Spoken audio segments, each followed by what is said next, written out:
अल्हम्दुलिल्लाहि रब्बिल आलमीन वस्सलातु वस्सलामु अला सय्यिदिल मुरसलीन अम्मा बअद फ़अऊज़ु बिल्लाहि मिनश शैतानिर रजीम बिस्मिल्लाहिर रहमानिर रहीम अस्सलातु वस्सलामु अलैका या रसूलल्लाह व अला आलिका व अस्हाबिका या हबीबल्लाह अस्सलातु वस्सलामु अलैका या नबी अल्लाह ওয়ালা আলিকা ওয়া সাহাবিকা ইয়া নূর আল্লাহ। প্রিয় মদিনী চ্যানেলের দর্শকবৃন্দ, আপনারা দেখছেন অনুষ্ঠান কুরবানির পেগাম।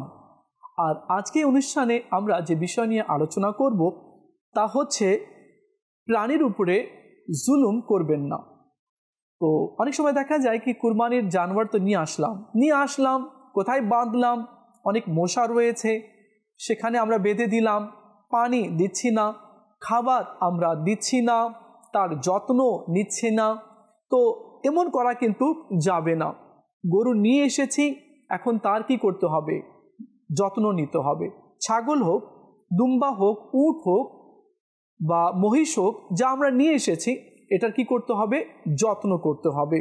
আর এর উপরে অত্যাচার করা যাবে না। আর আপনি বলবেন কোথায় আমরা অত্যাচার করলাম, কি অত্যাচার করলাম? তো আজকে এই বিষয়ে আমরা জানবো আর আমাদের সাথেই থাকতে হবে। তো আমরা বুঝতে পারবো কি আমরা না চেয়েও আমরা অনেক সময় প্রাণীদেরকে কষ্ট দিয়ে থাকি। তো চলুন আগে আমরা দরুদ শরীফের একটি ফজিলত শ্রবণ করি, এরপরে ইনশাআল্লাহ আজ্জা ওয়া জাল মূল বিষয়ের দিকে আমরা যাওয়ার চেষ্টা করব। আল্লাহ নবী সাল্লাল্লাহু আলাইহি ওয়াসাল্লাম ইরশাদ করেছেন কি যে ব্যক্তি এটা পছন্দ করে कि कियामतेर दिने ताके आमलेर प्रतिदान जाते परिपूर्ण देवा होक, तबे तार उचित हबे से जाते अधिक हारे दरूद शरीफ पाठ करे। तो आसुन इस्लामी भाईरा आमरा नियत करे नि कि एखन थेके आमरा चलते फिरते उठते बसते अधिक हारे आमरा आमादेर नबी सल्लल्लाहु आलैहि ओयासाल्लामेर नूरानी दरबारे दरूद शरीफ पाठ करब। सल्लु अलाल हबीब सल्लल्लाहु ताआला अला मुहम्मद সাল্লাল্লাহু আলাইহি ওয়াসাল্লাম। প্রিয় ইসলামী ভাইরা, যে কথা বলছিলাম কি আমরা মনে করছি কি আমাদের দ্বারা প্রাণীদের উপরে জুলুম হচ্ছে না, অন্যায় হচ্ছে না, কিন্তু আমরা দেখি কিন্তু উপলব্ধি করতে পারি না। দেখুন আল্লাহ নবী সাল্লাল্লাহু তাআলা আলাইহি ওয়াসাল্লামের আগে আমরা একটি হাদিস শুনবো, এরপরে এর ব্যাখ্যার দিকে আমরা যাওয়ার চেষ্টা করব। আল্লাহ নবী সাল্লাল্লাহু আলাইহি ওয়াসাল্লাম ইরশাদ করেছেন, ছাগলকে সম্মান করো আর তার শরীর থেকে মাটিগুলো ঝেড়ে দাও, কেননা সেটা জান্নাতি পশু। তো ছাগল এটা জান্নাতি পশু। এখন যদি তার গায়ে ধুলাবালি লেগে যায় তো সেটাকে কি করব? পরিষ্কার করব। গরু মহিষ ইত্যাদিকে মাটিতে ফেলার পূর্বে কিবলার দিকটা নির্ধারণ করে নিতে হবে। মাটিতে শোয়ানোর পর বিশেষত পাথরি শক্ত ভূমিতে ধাক্কাধাক্কি করা বা টানা হেঁচড়া করে কিবলামুখী করা বোবা পশুদের জন্য কষ্টের কারণ। জবে করার সময় 4টি রগ কাটতে হবে বা কমপক্ষে 3টি রগ কাটতে হবে, এর চেয়ে বেশি কাটবেন না, যাতে ছুরি ঘাড়ের হাড় পর্যন্ত পৌঁছে না যায়, কেননা এটা বিনা কারণে তাদেরকে কষ্ট দেওয়া। অতঃপর পশু যতক্ষণ পর্যন্ত সম্পূর্ণরূপে ঠান্ডা না হয়ে যায় ততক্ষণ পর্যন্ত সেটার পা কাটবেন না, চামড়া ছাড়াবেন না। মোট কথা জবের পর রু বের না হওয়া পর্যন্ত ছুরি লাগাবেন না। এখন যে কথা আমি পূর্বে বলেছিলাম কই আমরা তো কষ্ট দিই না, কিন্তু কষ্ট দিই, কিন্তু আমরা বুঝতে পারি না। যেমন আমরা কিবলা নির্ধারণ করলাম না, কিন্তু তাড়াতাড়ি হুড়াহুড়ি করে আমরা গরুকে বা জানোয়ারকে মাটিতে ফেলে দিলাম। এখন অনেকে বলে আরে এইদিকে কিবলা, এখন তাকে ধরে ঘোরাতে হয়, টানতে হয়, হেঁচড়াতে হয়, তো এটা তার জন্য কষ্ট। সেকেন্ড হচ্ছে বেশি বেশি আপনি 3টি অথবা 4টি রগ আপনি কাটতে পারবেন, এর বেশি নয়, কেন গলা পর্যন্ত নামানো যাবে না, এটা কষ্টের উপরে কষ্ট। অনেক সময় দেখা যায় একেবারে গলা পর্যন্ত ছুরি নিয়ে আসে, এটা একটা কষ্ট। সেকেন্ড হচ্ছে আপনি কুরবানি করলেন, কুরবানি করার পরে দেখা যায় কি রক্ত বের হচ্ছে, ছটফট করছে, তার সাথে সাথে কি করা হয়, পায়ের রগ কেটে দেয়। বা অনেক কসাইরা রয়েছে, তারা ছোট্ট ছুরি নিয়ে গলার ভিতরে চামড়াকে উল্টিয়ে এভাবে একটু ভিতরে কলিজার দিকে এভাবে নাড়ায়, যাতে তাড়াতাড়ি ঠান্ডা হয়ে যায়। এটা কি? এটা কষ্ট, এটা জুলুম হচ্ছে তার উপরে।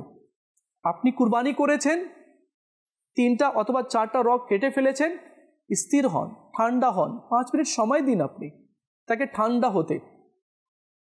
এরপরে যখন সে ঠান্ডা হয়ে যাবে, নড়াচড়া একেবারে বন্ধ, তখন আপনি কি করবেন, চামড়া ছিলতে পারবেন। কিন্তু এমনটি সচরাচর হয় না। কি হয়, এখনো ছটপট করছে তাড়াতাড়ি কসাইরা, আর কিছু পাকনা ধরনের লোক আছে, তারা পায়ের রগ কাটতে শুরু করে দেয়। এটা জুলুম, এটা অন্যায়, এটা ঠিক নয়। তাকে কষ্টের উপরে তাকে কষ্ট দেওয়া। এই জন্য এইদিকে আমাদেরকে খেয়াল রাখতে হবে। এবার হয়তো আপনি বুঝতে পেরেছেন যে জানোয়ারকেও কষ্ট দেওয়া হয়। আমরা মনে করি না কষ্ট হয়নি, কিন্তু আমরা কষ্ট দিচ্ছি। তো এইগুলো কথা কে বুঝবে, কে শুনবে, কে পালন করবে? যে মাদিনী চ্যানেল দেখছে বা এই অনুষ্ঠান দেখছে বা এই বিষয়ে সে পড়েছে, সেই না এইসব বিষয়ে সতর্কতা অবলম্বন করবে?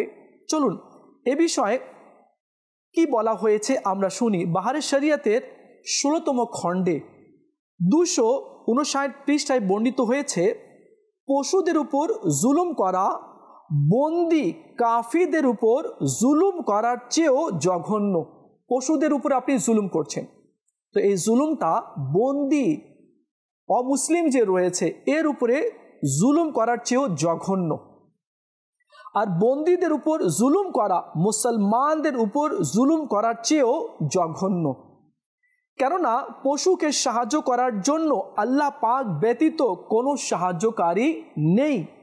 এ অসহায়কে এই জুলুম থেকে কে রক্ষা করবে?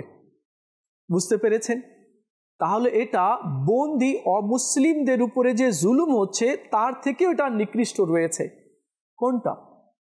প্রাণীদের উপরে জুলুম করা, অত্যাচার করা। তো আমাদেরকে কুরবানির সময় বিশেষ করে খেয়াল রাখতে হবে। আচ্ছা, এইসব বিষয়ে আল্লাহ নবী সাল্লাল্লাহু আলাইহি সাল্লাম কি বলেছেন? আর যারা প্রাণীদের উপরে জুলুম করে, কষ্ট দেয়, তার জন্য কি আযাব রয়েছে? জাহান্নামের কি উত্তপ্ত আগুন আর বিভিন্ন ধরনের আযাব কি তাদের জন্য রয়েছে? আর আপনি বলবেন, আরে এটা কি? প্রাণীদের উপরে যদি একটু অন্যায় করা হয় তাহলে কি এর আযাব হবে? আমাকে কি পানিশমেন্ট দেওয়া হবে জাহান্নামে? তো চলুন না আমরা শুনি।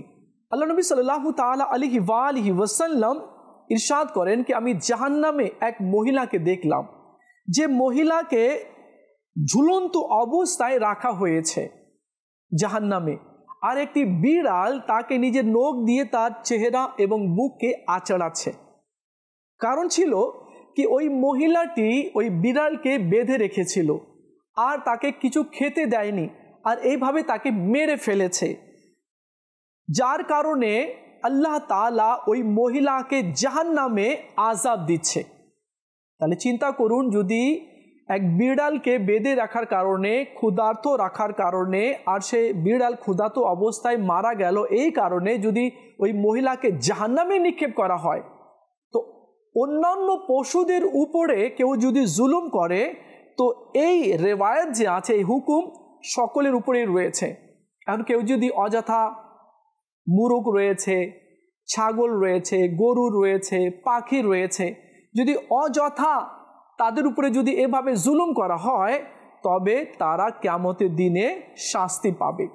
তো প্রিয় ইসলামী ভাইয়েরা, আমাদেরকে বুঝতে হবে আমরা যা ইচ্ছে তা করতে পারবো না। গরু যাচ্ছে, আমরা ঢেল ছুঁড়ে মারলাম।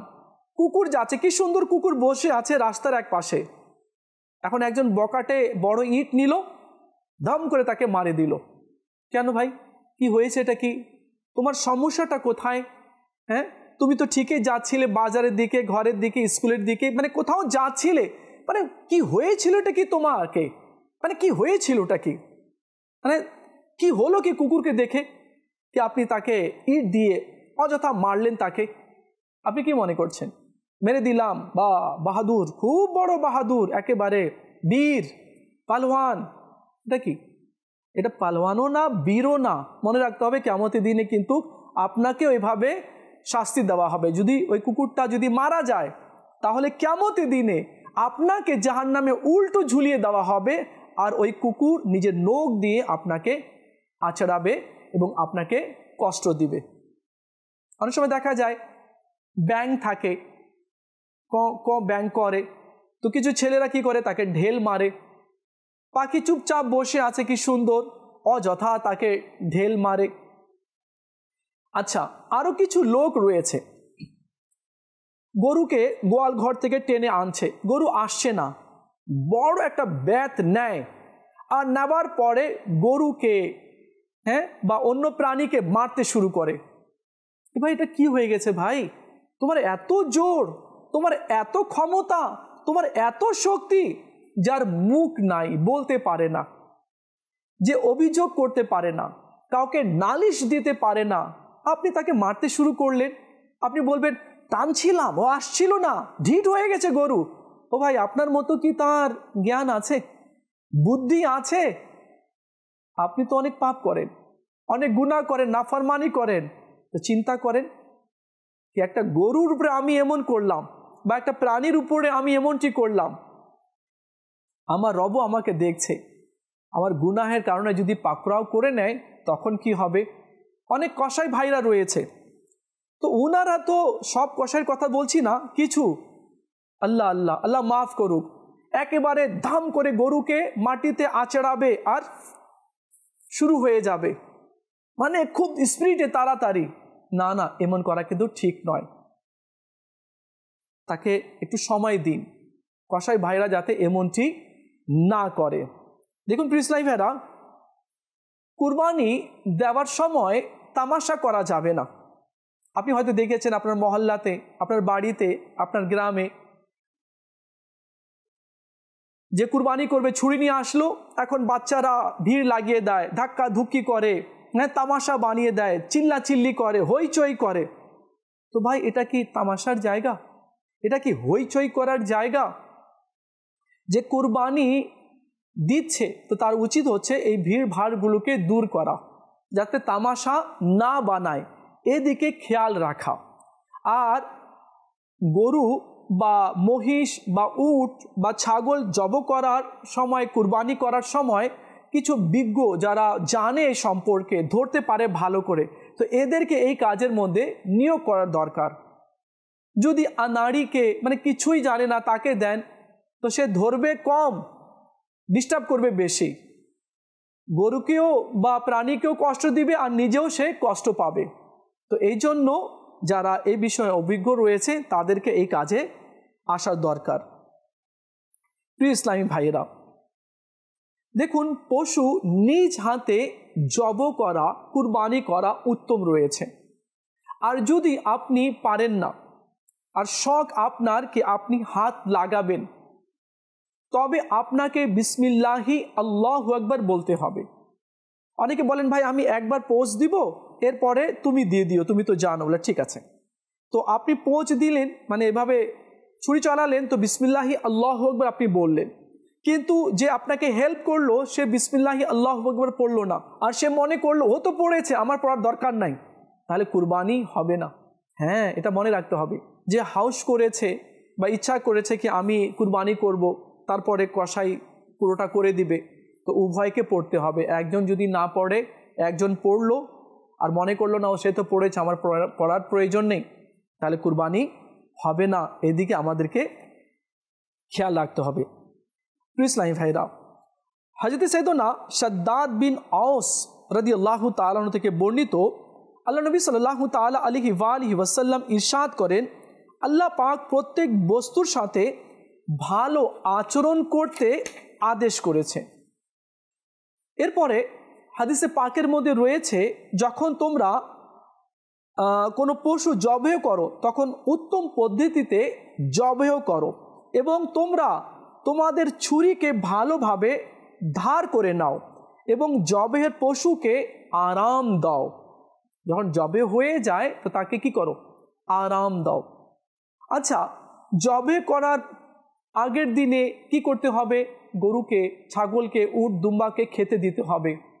পানিও তাকে দিতে হবে।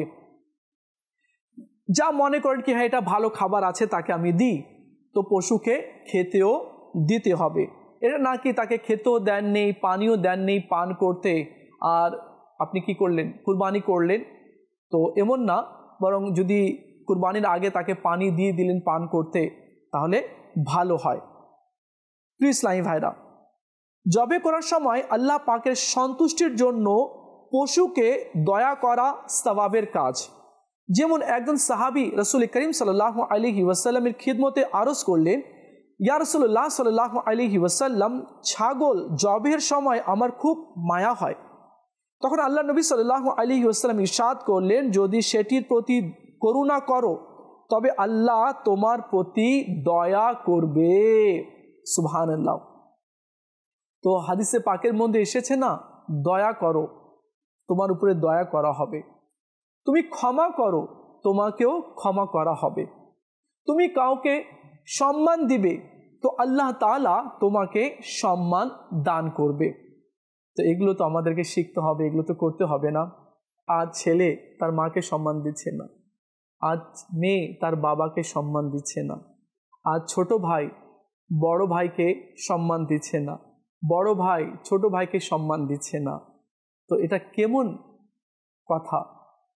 আমরা বড়দের সম্মান করব, আদব করব, আর ছোটদের আমরা স্নেহ করব, মায়া করব, তাদেরকেও আমরা আপনি করে কথা বলবো। আপনি কোথায় যাচ্ছেন, আপনি কেমন আছেন, এভাবে করে আপনি বলে আমরা সম্বোধন করব। এটাই হচ্ছে ইসলামের সৌন্দর্য।